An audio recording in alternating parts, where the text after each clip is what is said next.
Hey guys, so today I am doing the disability tag.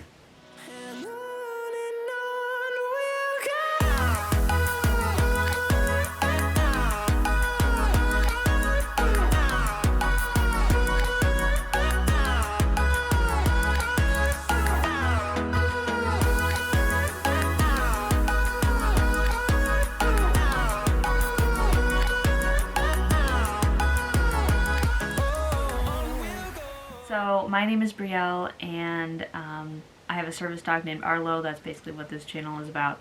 And I wanted to do the disability tag because I've gotten a couple different people who have like tagged me in it, so I figured that I would finally do it.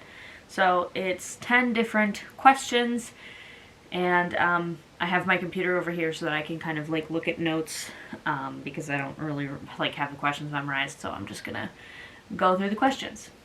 So number one is, what is the name of your disability? So I have several different conditions that the government defines as disabling. However, the main condition that I would say like affects my life and disables me is Ehlers-Danlos syndrome. Ehlers-Danlos syndrome is a condition that affects collagen production and processing in your body, and it has definitely affected me in a lot of different ways. We'll get more into that later in the questions. I also have a couple different psychiatric disabilities that are disabling for me as well. The main one I would say is autism, and yeah. So number two, how does it affect you? So Ehlers-Danlos syndrome affects me kind of in a multitude of ways. It makes my joints very loose, basically. So I dislocate a lot, my joints crack all the time, and I am hypermobile. So that means that I can, hyperextend things and do different things with my body that people normally can't.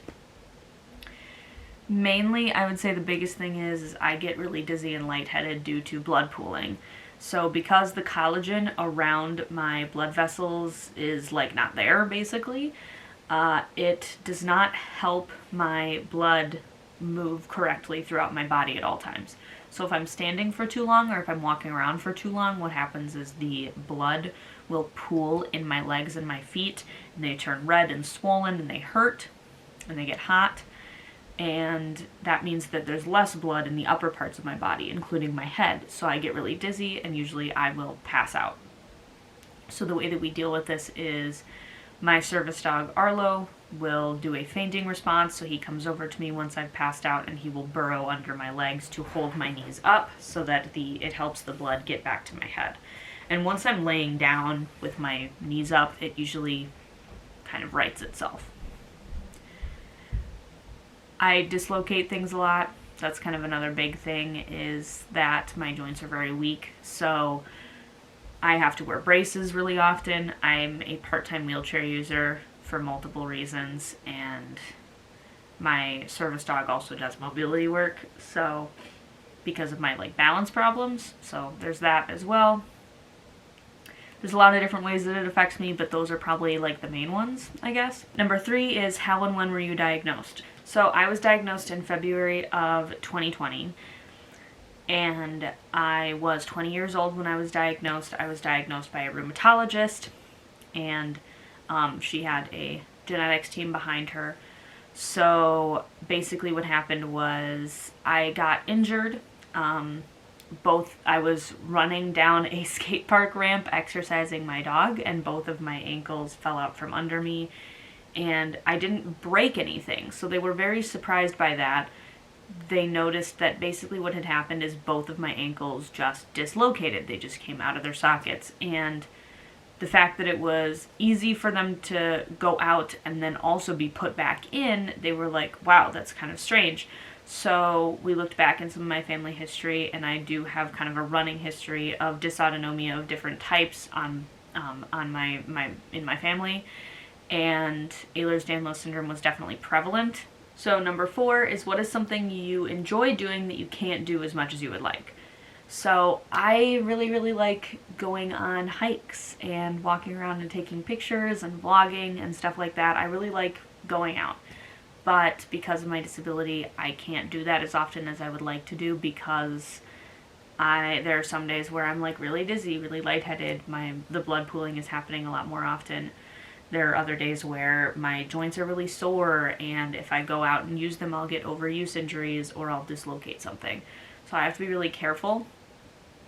I have special shoes that I wear to help keep that from happening. I have braces that I wear on my joints to help that from happening. I have a cane, I have a wheelchair. My service dog does mobility tasks, and I take medications. However, there are some days where like it just can't be avoided and I can't go out, or I have an episode in public. So I have a medical ID bracelet that I wear at all times. It's usually like all times when I'm out in public, obviously not right now, but I wear it on this wrist, and people can see on the outside that it has my name, my parents' name, my mom's phone number, and it says Ehlers-Danlos syndrome on it.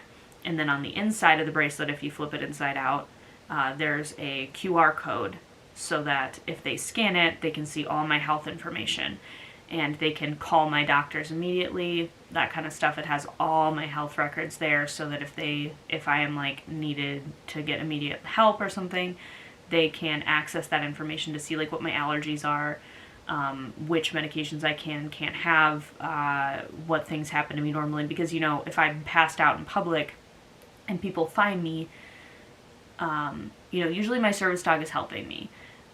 But if I'm passed out in public and someone finds me, it's kind of, like if they see the medical ID bracelet and they can scan the QR code, then they'll be like, oh, she passes out. That's something that happens. And it actually has like a disclaimer, don't call 911 unless I'm hurt. Arlo's patches also say that. So we've had a couple scares, but it happens. So I really would like to go on more hikes with my dog and like do more photography like outside and stuff like that, but there are some days where it's just not really an option. Number 5 is, what is one experience you would not have had if you did not have a disability? If I didn't have my disability, I wouldn't have my dog. Arlo was... I purchased Arlo for myself as a service dog prospect, and if I was not disabled, I would not qualify for a service dog. So...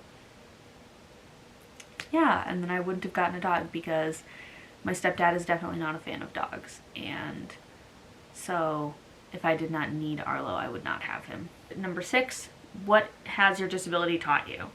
So I think the biggest thing that my disability has taught me is that just because I might live life differently from other people, it doesn't mean that I live it like less. Like, I have a YouTube channel. There's a lot of people out there who tell me that, like, they don't have time or they don't have the energy or something. Like, they could never have a YouTube channel. And it's like, I do.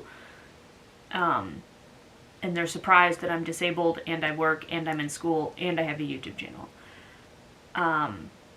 And I think that it's just taught me that everybody has different abilities. So even if it may seem like someone is disabled and can't do as much as someone else, they might have, like, a different area of their life where, like, they can actually do more than the average person. So, it really just depends. Number 7, does your disability affect your planning for the future? A couple months ago, I think I might have said no. But now I'm going to say yes. I was dating someone who basically, like, he kept telling me, like, he was going to be with me and he was going to help take care of me in the future and stuff like that, like, if my disability got worse. And he wanted me to have children and stuff like that, and I obviously, like, am going to need a lot of care when that happens because me being pregnant is going to be dangerous because of my disabilities, that kind of stuff. And now, like, and so before it didn't really affect it because I think that I was, like, under the impression that, like, oh, well, no matter what, like, I'm disabled, but he'll be there to help me and stuff like that. So now I think that that has changed since we've broken up because now I kind of have to go under the assumption that I'm going to be by myself. So yes, it has affected my planning for the future. I think that the biggest thing that it has affected is that I'm going to have a service dog for the rest of my life, basically. At least that's the plan right now. So with Arlo, obviously I'm going to work him as long as he is healthy enough and wants to work. But, you know, once he starts to get to that point where I feel like he might need to retire soon, I'm going to have to get another dog right away, and I'm going to have to train another dog right away. And I'll have to plan my future based around, like, well, can I work and train this dog at the same time? Because when I was training Arlo, I had a full-time job, but I wasn't in school. So, you know, we'll have to see how that all works out and, like, where I'm at in my life. And then also, like, it's going to affect my planning in the future. Like, I want to stay near the doctors that are experts in my conditions as long as they're, you know, still working. I do want to stay near them. You know, I love my doctors right now, and I want to stay near my medical team. So I'm not really planning on moving to, like, a really far away place. And then the other thing is like, obviously, accessibility in the household. I would love to live in an accessible house when I'm older. Like, you know, as accessible as it possibly is, obviously. So for me, that's something that's important. So that's how it's kind of affected my planning for the future. I'm not really sure about, like, future plans for, like, a relationship or children. I would love to have another relationship, but I'm not necessarily trying to, like, rush in to find somebody, like, that's, you know, gonna, like, marry me immediately and take care of me and whatever. My last boyfriend, like, really wanted to get married right away, and I kept saying that that was a bad idea. Just because, like, what's the rush to get married? And obviously I was right, because so there's no rush to, like, get married. I want to take things really slow, and I want to get married when we have the money and we're, like, financially stable and stuff like that. So it has affected my future in terms of, like, I'm not sure if I'm going to have kids because I don't want to pass on my disabilities to them. Really don't want to do that. But at the same time, I would love to have biological children, so it really depends. But I would also like to adopt, so, like, who knows, you know? Number 8, if you could give your younger self one piece of advice about living with your disability, what would it be?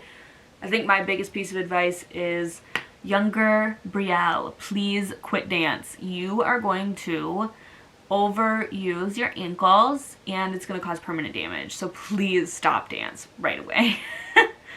I danced for a really long time, and I did gymnastics, and I did a lot of things, and it really affected my ankles and my feet. And while I think there were some signs of that, like I had plantar fasciitis in both feet. I still do. And that was kind of like an early sign of that. I did not listen enough, and I should have, because I kept dancing after that. Not a good idea. Bad idea. Number 9, talk a little bit about 3 other disabled YouTubers you enjoy watching. To be completely honest, I don't really watch a ton of other disabled YouTubers. And it was at that moment that Brielle knew she was canceled. But I will talk a little bit about them. So, obviously, my best friend, Positivity, and me, I train her service dog, and she and I have been best friends for a couple of years now. I really enjoy watching her and her different disability-related content. I think she does a little bit more disability-focused content than I do. I think I do more like vlogs, and she does a little bit more like disability-focused content. So she's really interesting. She has POTS, dysautonomia, and IBS, that kind of stuff. And while we have, like, different conditions, I think that we help each other, and, like, our understanding of our conditions has really, you know, helped us, like, grow as friends. So there's that. Another disabled YouTuber that I really enjoy watching, Squirmy and Grubs. They are great. I do not watch them all that often. I know they post really often, but I don't. When I do get a chance to watch them, amazing, stellar, fantastic. I love them. They're adorable. Goals level of relationship. They're so cute, and I just love them so much. I'm rooting for them at all times. So they're really sweet. I'm trying to think if there's another one. I'm literally looking through my subscriptions right now.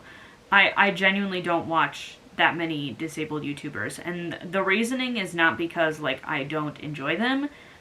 It's just because I watch mostly, like, Danny Gonzalez, Drew Gooden, D'Angelo Wallace, Jarvis Johnson. Like, I watch a lot of, like, Curtis Connor. I watch a lot of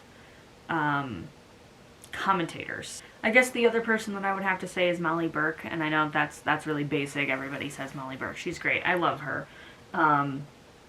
but, you know, she's really sweet. I think that the decision she made about her guide dog Gallop recently, about retiring him because of the fact that he hasn't been able to do work during the COVID pandemic and has sort of slipped back in his training, I think that that's a really good decision.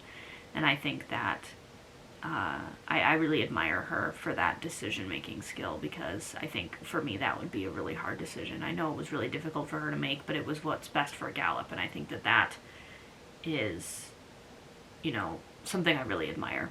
I do watch like her Instagram and her Instagram stories, so more like I follow a lot of disabled influencers on like Instagram and TikTok, but I just don't watch them on YouTube as much. Hey guys, editing Brielle here. So I'm literally editing this a month later, like a month after I filmed this, maybe even longer, I don't know. So I just want to say that like, I do watch some disabled YouTubers, just not a ton. And so I'm gonna give you guys a few more names right now. And then number 10 is tag 4 other disabled YouTubers to do this tags. I don't think that I have that many other YouTubers to do this tag, to be completely honest with you. I would say that Positivity and Me should definitely do this tag. I don't know if she's done it already. I'd have to check, but she should definitely do it. So that's who I'm going to tag. So yeah, thank you guys so much for watching. I hope you enjoyed this video. I hope it was a little bit educational. If you guys want to ask me any questions, you can definitely leave them down below in the comments, and I will answer as many as I possibly can. So yeah, thank you guys so much for watching, and I will see you guys in whatever I make next. Bye.